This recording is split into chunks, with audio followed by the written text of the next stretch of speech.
Have you ever wondered what kind of legacy you'll leave behind? This morning's guest will share hers, and you'll love it. Who is she? You'll meet her coming up next on Carolina People.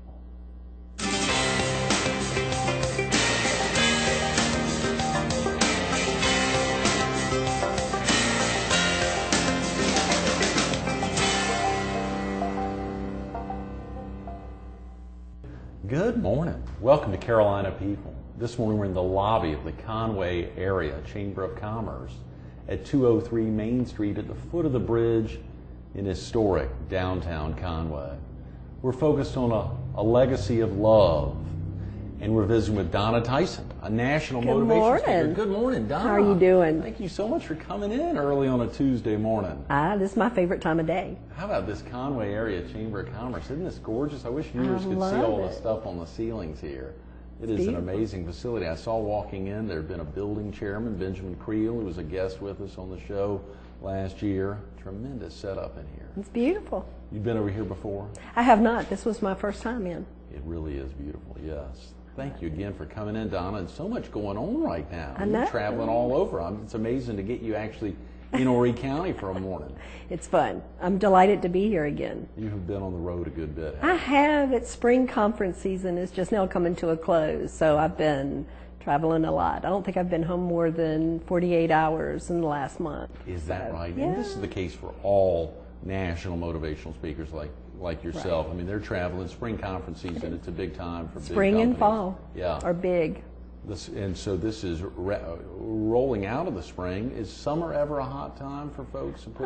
Rarely, because if they're bringing us in for conferences or for private business sessions, people are on vacation. And so typically we do beach retreats, or this is where I try to get the new seminars ready for the fall. We do a lot of booking of seminars, but not a lot of actual speaking in them. Absolutely. That's tremendous, Donna. Seeing some back and forth recently, I was fascinated to see, and I'm so glad you helped provided some information of a recent presentation you made out in Iowa. It was great. I've been doing this for 21 years, and this is the first time I ever had this experience. I spoke in Iowa and did a 4-hour session, a combination session on work-life balance and dealing with change, which are two of our most popular sessions. And one of the gentlemen in the audience scheduled me to come in and talk again to another group. And then from that group, this gentleman sat in the audience, and he wrote me an email afterwards and said how impressed he was and how it had touched his life, and that he would like to schedule a seminar of his own. And so I called and thought it was a business seminar. He is a broker with A.G. Edwards, and talked to him. But he had decided that he wanted to share the stories and the lessons in the seminar with the people he loved. Really? And so he scheduled a seminar 30 days out, and he flew all of his family in, all of his sons and their families, his sisters and brothers and aunts and uncles and all of his friends and major clients. He sent out over 400 invitations, ended up with 200 people, and he paid cash. And Greg, for a half a day, it was many, many thousands of dollars for me to do this. Just for you, let alone for me bringing to come, all the folks in. Absolutely. Yeah. And his wife baked homemade cookies for the day, and we had a high school auditorium. And he stood up and he said, you know, I've spent my life really focusing on being a successful businessman. And he said, I've been successful. I'm at a stage of my life now that I've decided that I want to leave a legacy. And he said, this was the way that I could leave this legacy with you. And when we talked, he wanted people to understand what a gift life was. And you know, it really, in preparing for the talk, he brought me into this little bitty town in Iowa. DeWitt, Iowa has 2 little street lights in it, and I had to stay in a Super 8 so I could be near the place. And it was just a really small town. I went to his house, and he had 3 Ferraris in the driveway. 3. They are his toys. You were kidding. No. 3 Ferraris. And he travels in an elite Ferrari group internationally, and they do humanitarian projects when they get to the different countries. Just an incredibly wise, talented, gifted man. And but he wanted these people to know that he loved them. And I was so touched that he would take his time and money and invest in the people while he was alive, and had very specific messages that he wanted them to hear, and then did receptions and dinners afterwards so that we could talk one-on-one with the people. That is tremendous, Donna. It was just fascinating. Well, now, of course, I don't want you to let all your secrets out, but we sure want to know a little bit, to give just a little bit of what you've done there that really made such an impact on him in the first and second sessions, that he'd want to bring the family in and bring everyone in there to Iowa. Obviously, you're paid for your services. Absolutely. To travel around, and that's what you do. But at the same time, can you give us a little bit of that, to give us a sense of what really made him recognize how powerful that was and wanted to share it with others? Well, I think it's the message. It definitely isn't the presenter. I think it's the message. And I think the timing is correct. I think in our world today, people are really hungry to have a sense of purpose again, to understand what life is all about. And for many people, we've spent our lives trying to accumulate money so that we can take care of our families and leave them, some money afterwards. But in reality, that's transient. It passes.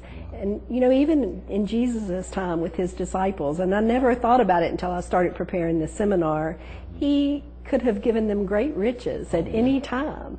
And he didn't. He didn't make them wealthy. He gave them a legacy of love. He taught them how to live in today's world with love and faith and trust and courage. And that's what I want to leave for my children, much more so than an inheritance. They might not like that right now. They might rather have the money. But I want to know that instilled within them are those things that understand that life is a gift, and that you've been given the gifts that you've been given to make a difference in the world. Right. And how do you start that conversation with the people you love? Yes. Do you know it usually takes a death, and then people are so emotional you don't want to bring it in and talk about it at that time. And so this was an opportunity for him to create a setting of celebration. Some people came out of obligation, but many people were touched that he would do this. And then to listen with no expectations to somebody talk about reclaiming your joy and just living life to its fullest again, and not being a victim, and taking steps to take the toxic influences that are in your life out of your life, just to come alive again. And so it created a wonderful opportunity to do that. And then lots of conversation afterwards. So he, not to take anything away from his desire to really make an impact on those others, but he also utilized you essentially to share with much of the crowd, family and otherwise, that he wouldn't necessarily be handing all of his money over to them, but instead making a difference to others. And I don't know that was his intent in it, but definitely he is investing his money in making a difference in the world on it. But I think, again, it was a heart legacy. And it's been fascinating to me because it snowballed. People that sat in the session, and it's amazing that you would not know these people, and then they would contact you and share so much of their life story.